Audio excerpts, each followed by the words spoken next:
Madilim na po dito.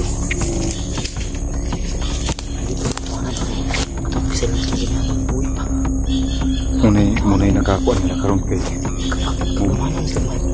mubuhi na sila patay ba, pero ang atong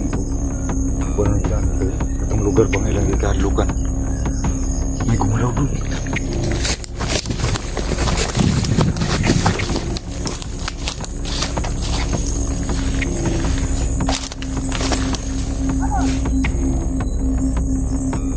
Sinundan pa rin kami.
Pasukan namin ang lugar dito mga kaidol.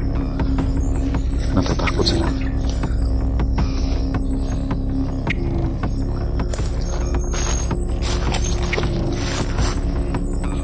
Natatakot sila mga kaidol. So hindi namin alam kung ano bang ano dito.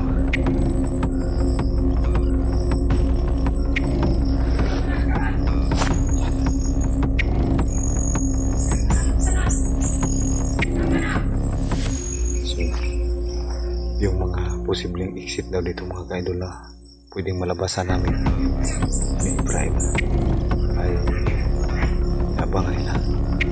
So parang halata na po kami.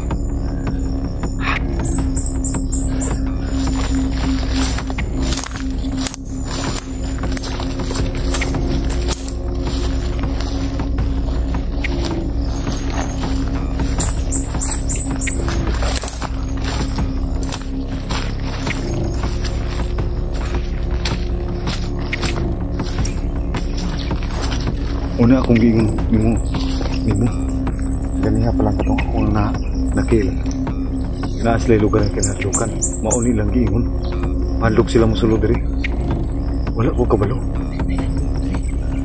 kung kita kabalo no nganong mahadlok sila diri tanawag ipabalik ang namalik sila kaya basin mahurot pa sila diri so yan mga kaidol. Takot yung mga bandido pumasok dito sa lugar na to.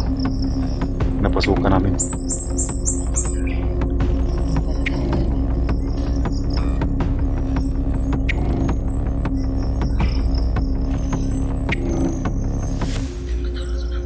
Ah.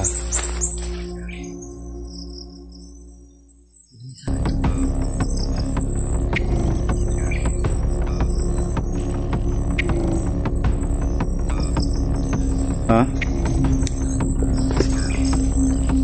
Nabato na dumumot-dumot parang.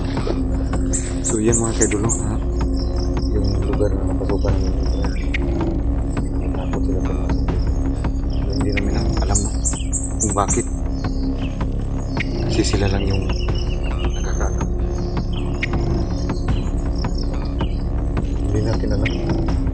Kaya hindi nga natin alam. Kaya di tayo dapat magkumpiyansa. So mahirap yun. Mas lalo tayong mahirapan.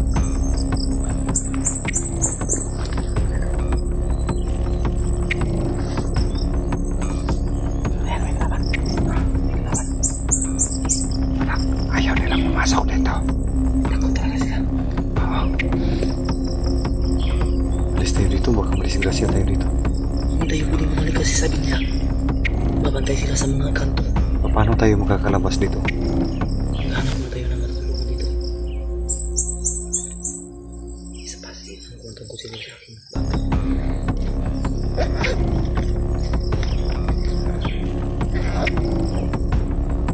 Ayun mga tol, napakadelikado yung sitwasyon namin ngayon ni Efrain.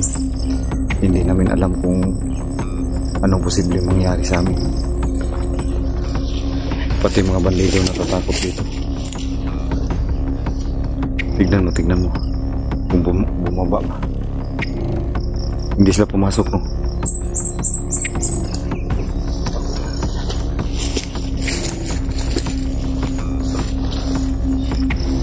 Sundan natin yung dalawa. Balik tayo sa dinaanan natin. Hindi para marinig natin yung pag-usapan nila. So balikan namin.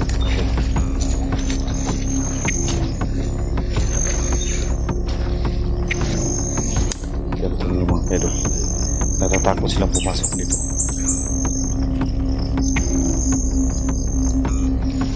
So kailangan namin masundan yun.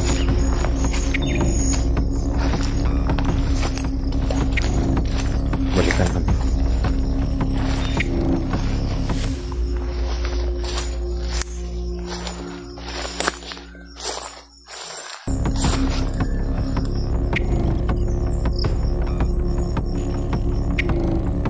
Ay lang kumpiyansa.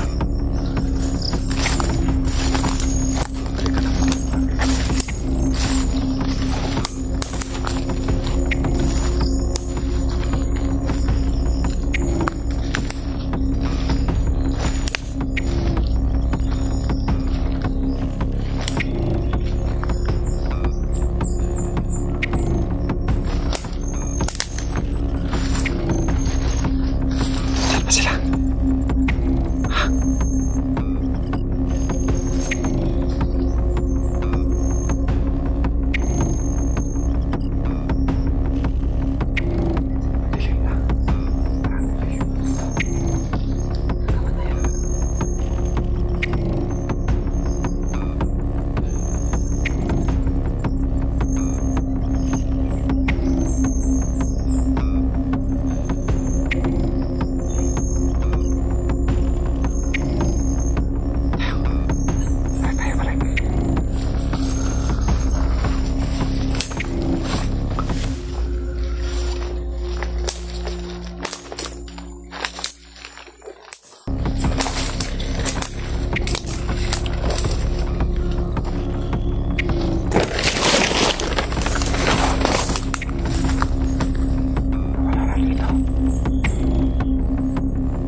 ko alam kung bakit sila natatakot.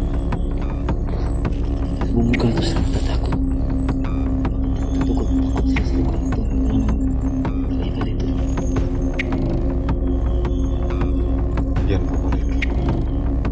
Hindi na sila napatuloy sa pasok dito.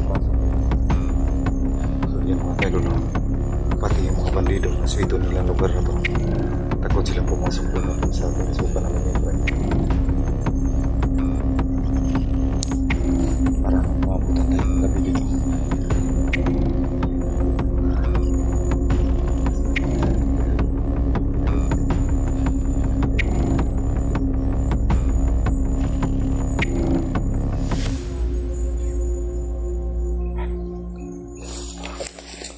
Tayo sa taas.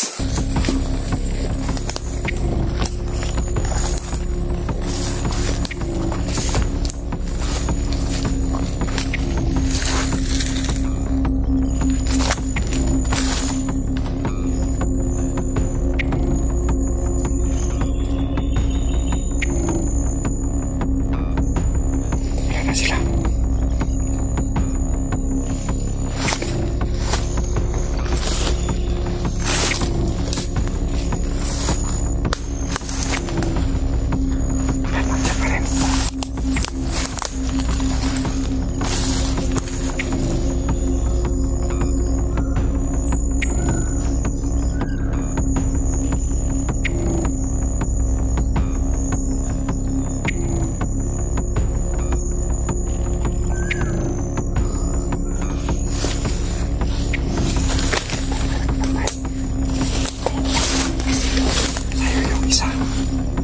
Sa'yo yung nasa kanan.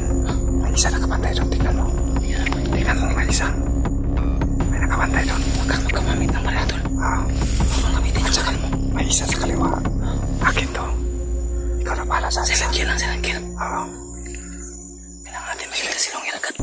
Sige, ingat ka. Teka mo lang. Kung kaya mo tanungin, kaya mo pa mabuhay. Tanungin mo kung saan nila silong ilan. Pag hindi mo kaya, patayin mo na rin. Wag na. Kasi tinanong ko yung isa kanina. Kung hindi makadumating, ayaw nilang sabihin. So, ikaw na para sa isa. Mag-ingat ka. Ako para sa isa. Ngayon, akin yung nasa kaliwa. Titirahin natin yung nasa kaliwa, mga kailang.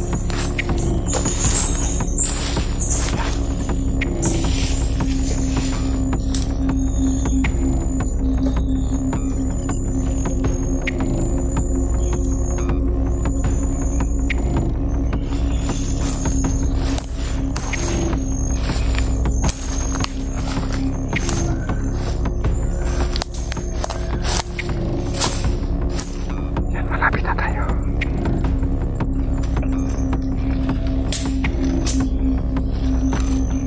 Nakabantay.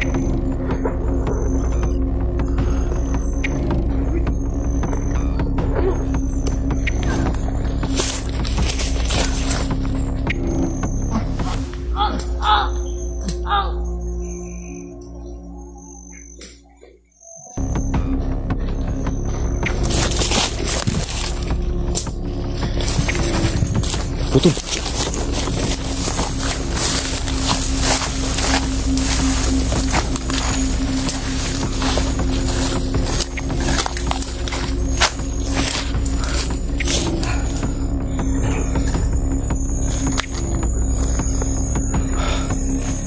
Marami na sila ngayon, Putol. Ewan ko.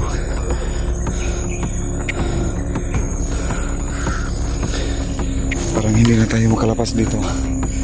Parang dito na tayo mamamatay. Kasi ang daming nagkaharang. Hindi ako nagpapaan. Bisa ito. Ako mga kauban tulad dito. At bisa dito.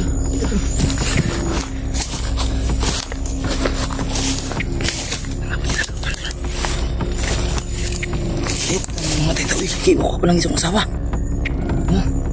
Ang dami na nila. Kanina pa ko kinakabahan nung sige, nakabuta-buto na yung mga maturo. hindi ka pa dumating.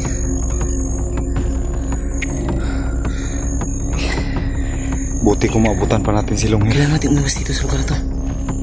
Paano tayo makakaiwas dito? Ang daming nakabantay. Grabe talaga. Kaya ang sabi, lahat ng pwedeng labasan ay may nakaharang.